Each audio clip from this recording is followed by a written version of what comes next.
Voici un exercice de base qui va vous familiariser avec plein d'outils de Nuke, nouveaux en tout cas j'espère, et qui va consolider comme ça certaines bases. Alors, on y va. Nous avons ici notre vidéo que nous avons mis en boucle. Alors, on va faire un petit stop.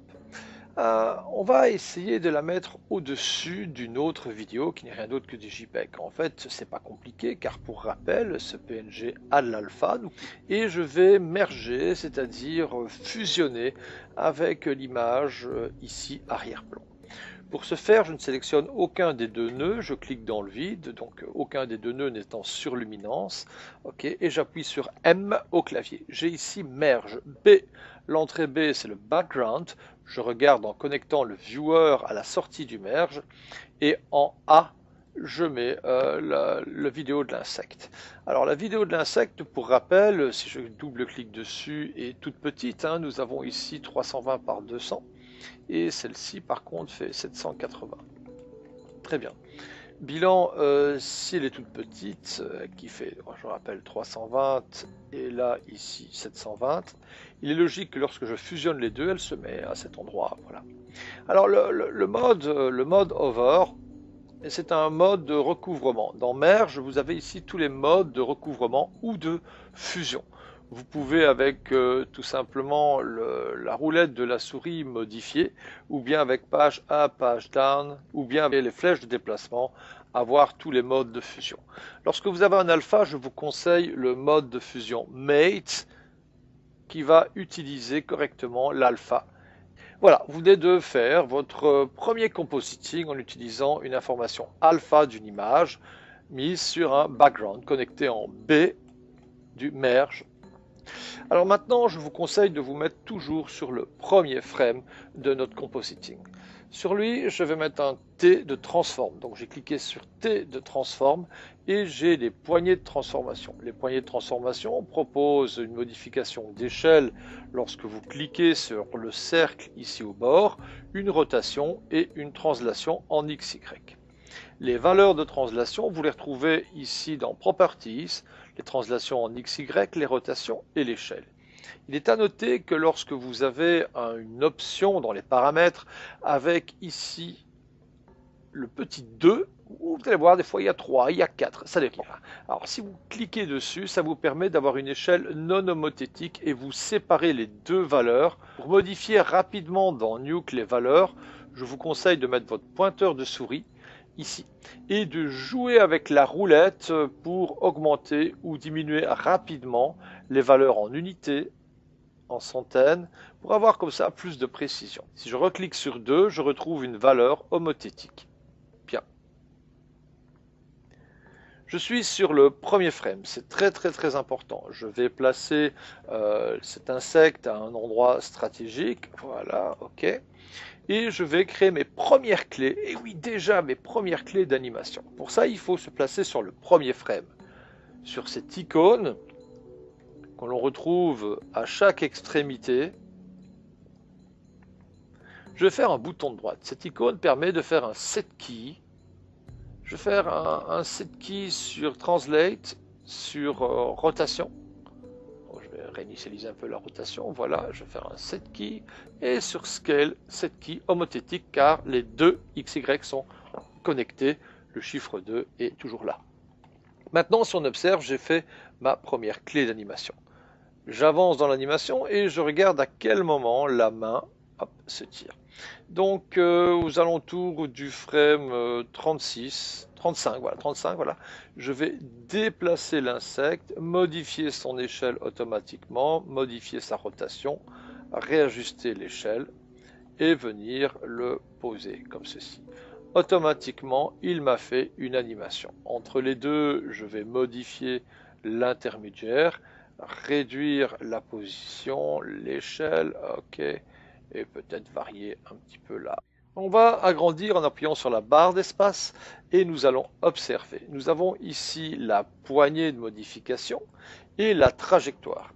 Si vous appuyez sur Q, vous cachez 1 la trajectoire. Si je rappuie à nouveau sur Q, je cache les poignées des outils dans ce cas-ci de transformation. Et si je rappuie sur Q, je réaffiche tout.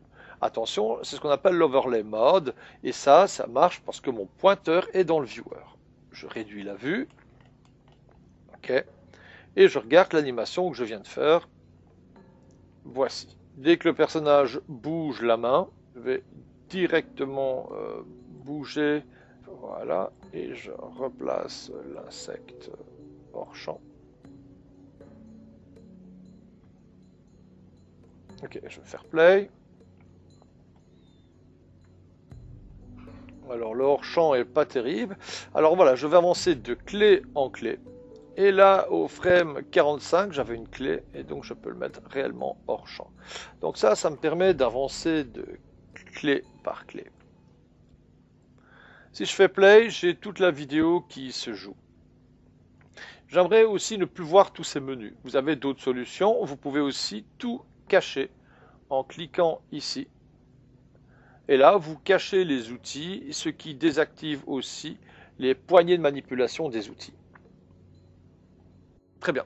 Je voudrais vérifier maintenant la vidéo à un certain moment. Pour ça, vous pouvez sans aucun problème vous mettre à un certain frame, créer un repère avec cette icône, revenir à un autre endroit et recréer éventuellement un autre repère. Alors il y a des tas de techniques pour créer des repères à ces endroits. Moi ici, je viens d'appuyer sur CTRL et je viens comme ça tout simplement d'avoir un segment qui me permet de voir si l'action est correcte. Je peux lire dans le sens inverse, lire dans ce sens-là, choisir s'il a un repeat, en boucle, stop ou continue, la manière de le lire. Bien, cette petite partie nous permettait donc de voir la possibilité de créer des repères, les raccourcis clavier.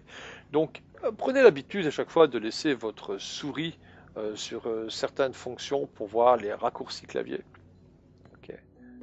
Et on va clôturer cet apprentissage par l'écriture de notre première vidéo, de notre premier travail.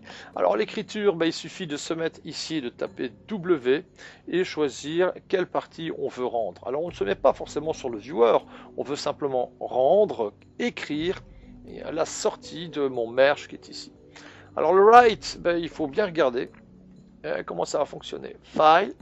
Je vais ici mettre la vidéo et éventuellement choisir le dossier. Je vais me mettre sur Home, choisir le bureau. Et là, je vais mettre fx, voilà, .move. Alors, le fait d'avoir mis déjà le nom fx.move, save, il va automatiquement reconnaître que vous avez mis un .move et vous proposer les options différentes du codec du .move, la durée de frame, et si vous faites un render, il va vous dire qu'il n'utilisera pas le proxy, oui heureusement, et qu'il va vous faire de 0 à 59, et il va faire le rendu. Alors ça ici c'est tout simplement ma vidéo qui vient d'être faite, on va vérifier ma vidéo ici, la voilà, et voici la vidéo qui est faite. Bien, je vais créer un nouveau dossier, IMG. Je reviens dans Nuke et pour le rendu maintenant, je vais changer complètement. Je veux des images. Donc j'ai créé un dossier IMG sur mon bureau et regardez ce que je vais faire. Je vais faire test. Je vais taper dièse.tga. Alors, le nombre de dièses va dépendre du nombre d'images. Si vous avez 100 images, mettez au moins 3 dièses. Si vous avez 1000, mettez au moins en 4. Bien, save. Automatiquement, le système reconnaît que vous voulez des images incrémentées. Les dièses seraient donc le 0001, 002, etc., etc. La compression, je fais un rendu de 0 à 59. OK. Et voilà maintenant que je vais sortir toutes des images TGA. Nous venons de voir ici, nous avons survolé rapidement un processus qui, j'espère, va commencer à vous familiariser avec l'utilisation de Nuke. Je vais vérifier maintenant ici dans Images et j'ai toutes mes images de ce que je viens de faire.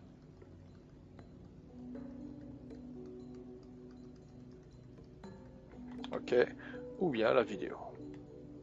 Voilà, c'est très simple. Et nous allons parler maintenant de choses beaucoup plus sérieuses. Nous quittons le concept de découverte et on va aller beaucoup plus